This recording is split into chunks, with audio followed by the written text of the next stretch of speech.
A low distraction area. So there's nothing around right now, there's no other dogs, there's no barking. We have calming music on, just so we can't hear anything outside. But I brought this because I can tell that this is what he wants.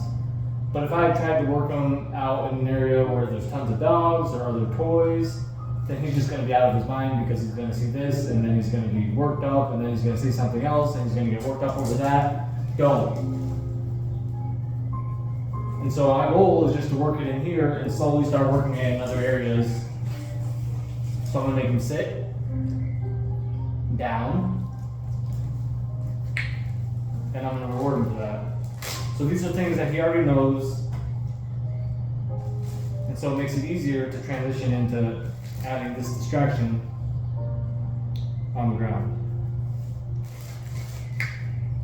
So when he looks at me, I'll mark and reward it. I'm going to be real close so I can make sure that I can block him off if he tries to go for it.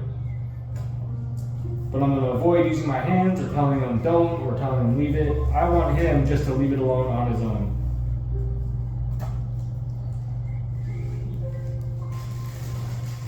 And I've got reinforcement with food and more food, which will also slowly get phased out. But right now in the beginning, we really just want to make sure that we're here to make him successful.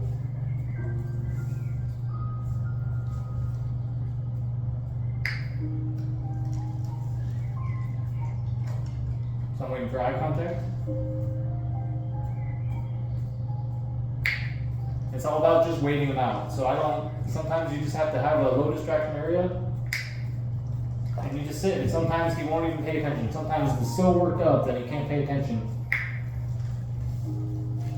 And sometimes you just have to remove the distraction and wait him out. And it may seem like you're waiting for forever. And 10 seconds and 20 seconds can feel like a long time when you're just waiting him out. But he will get it.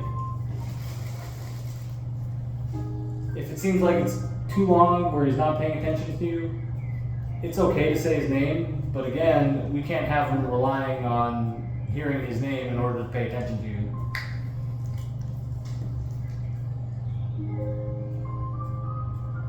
So it just becomes a game, an attention game. So I pay attention, I get a kibble. I pay attention, I get a kibble.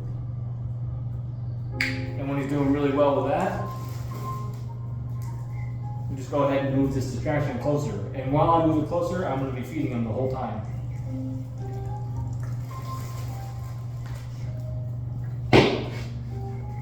I just killed a spider.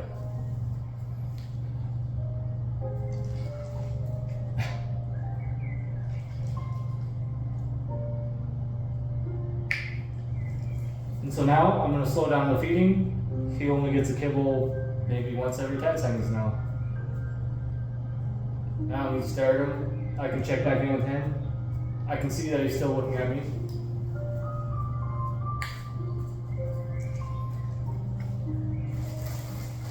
And my goal, I really want to just be able to stick this right, and I fed him, make sure that he sees the food.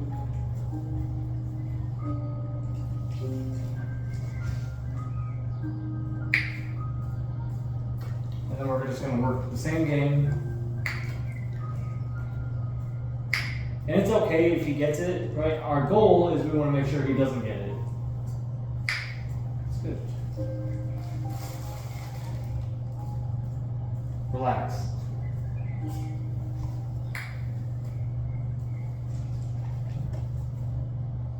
And then since I want him to stay relaxed, I'm just going to go ahead and make this position very rewarding. Which means he's laying down, he gets to get fed, he'll get some pets, right? As long as he's being calm. I'll alternate between food and some pets, as long as he's a good boy. Right?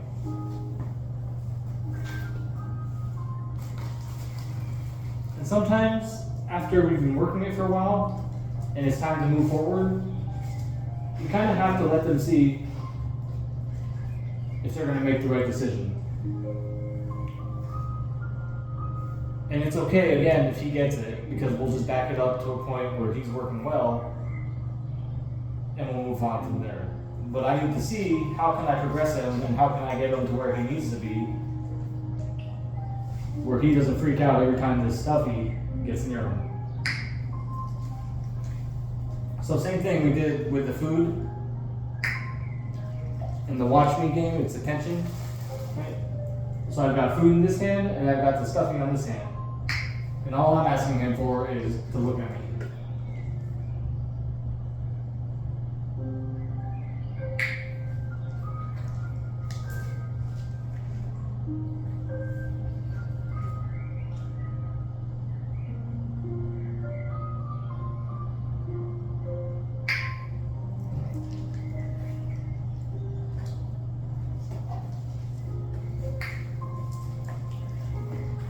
So it's all about learning to read your dog, right? So I know, just by working with him a little bit, I have an idea of when he's about to jump up and try to go for it. So he gets locked on, and then his body will start to move where he looks like he's about to get up and jump for it. But before he does, I'm going to stop moving that stuffy, I'm going to remove it, and I'm going to reward him because he stayed down the whole time. So that's the behavior that I want to reinforce, is him staying down. So if I can catch it before he jumps up, then I just made this behavior rewarding and I just reinforced it in his head that this is what he needs to do.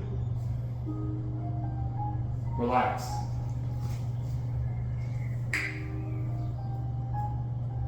And I'll pay him for relaxing.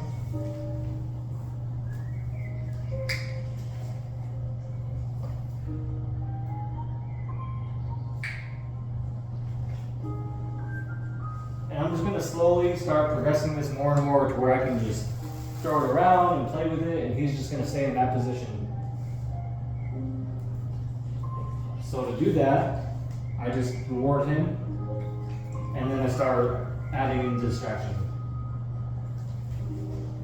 And we reward him because he's in the right position. And so we're just letting him know, hey, this is it, you're doing good, this is what we want, don't worry about the stuffy. Because I got your back, I got your food, you don't need this thing. Right?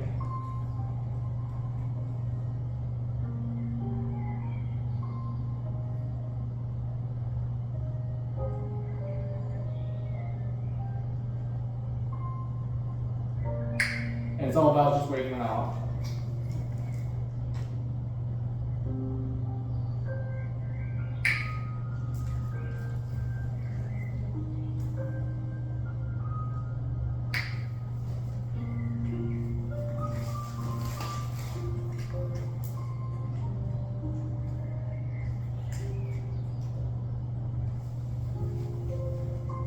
So I'm going to test it a little bit more. Remember we talked about contextual changes. So even just standing up before I was crouched down. So standing up is a contextual change.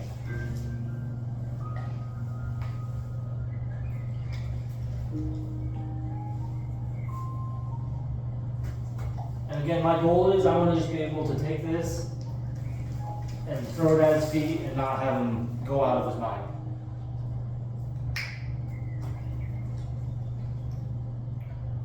So now I'm going to let him look at that stuffy, and I'm not going to pay him right away. I'm going to see if he'll make the right decision.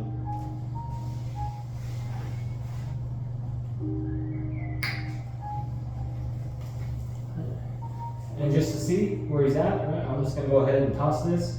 But I know this is really hard for a dog. And so I can already see that he's locked onto it. And so if I were to throw this up in the air right now, he's going to jump up and try to get it. So instead of doing all that, I'm just going to drop it and immediately mark the reward when he didn't go for it. I'll try it again. A little bit closer to him this time. And immediately mark and reward that.